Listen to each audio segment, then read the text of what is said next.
Perkenalkan, nama saya Eliza Maharani dengan NIM 413221-054. Di sini saya akan mendemonstrasikan tentang cuci tangan dan juga BLS, yaitu RGP. Langsung saja yuk kita praktikkan. Mencuci tangan dapat dilakukan dengan dua metode. Yang pertama, hand rub, yaitu mencuci tangan menggunakan antiseptik saja yang dilakukan selama 20-30 detik.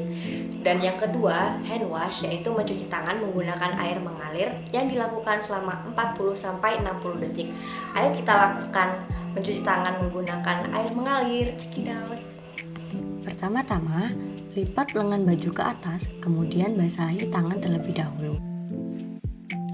Ambil sabun dan gosok memutar ke dalam kedua telapak tangan hingga sabun merata. Lalu, gosok menyilang punggung tangan dan sela-sela jari. Kemudian, jari tangan saling menggenggam. Lalu, salah satu tangan menggenggam salah satu ibu jari dan gosok memutar. Kerucutkan salah satu tangan di telapak tangan lainnya, kemudian putar-putar. Bilas tangan perlahan dengan posisi tangan ke bawah agar air mengalir ke bawah. Kemudian, setelah tangan bersih, tutup keran air menggunakan siku atau tisu.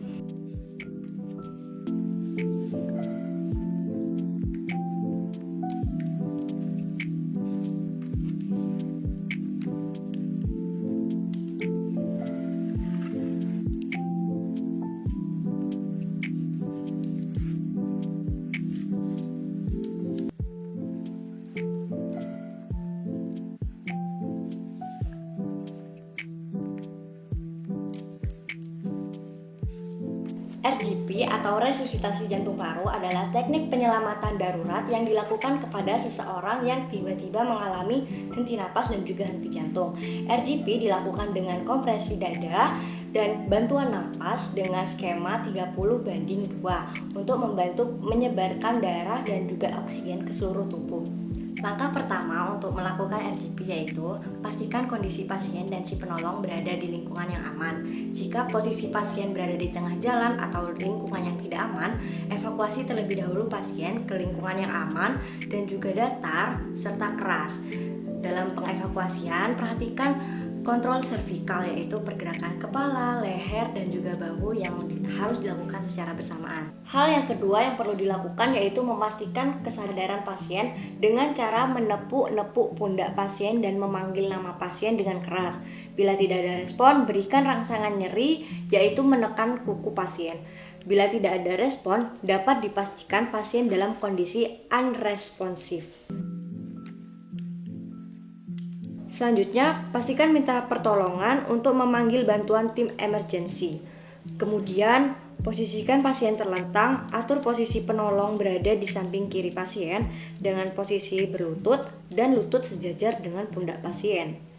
Cek pernafasan spontan, yaitu berupa pergerakan naik turun dari dada.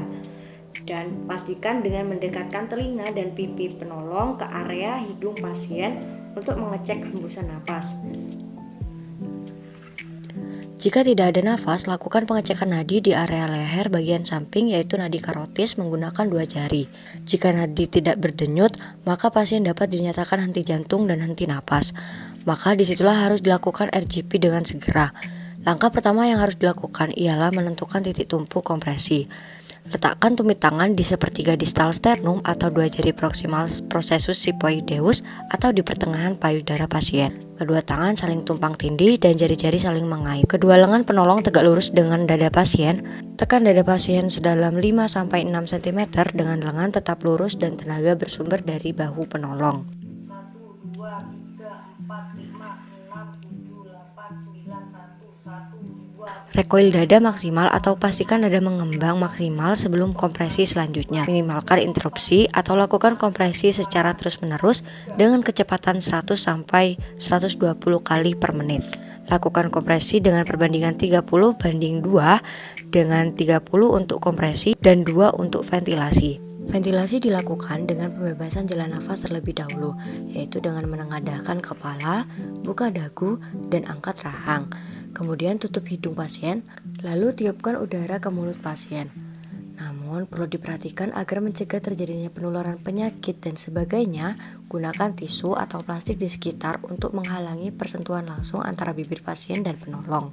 Lakukan RGP kepada pasien sampai ada respon dari pasien atau hingga pertolongan medis sampai di tempat kejadian. Namun, RGP bisa dihentikan jika penolong merasa kelelahan.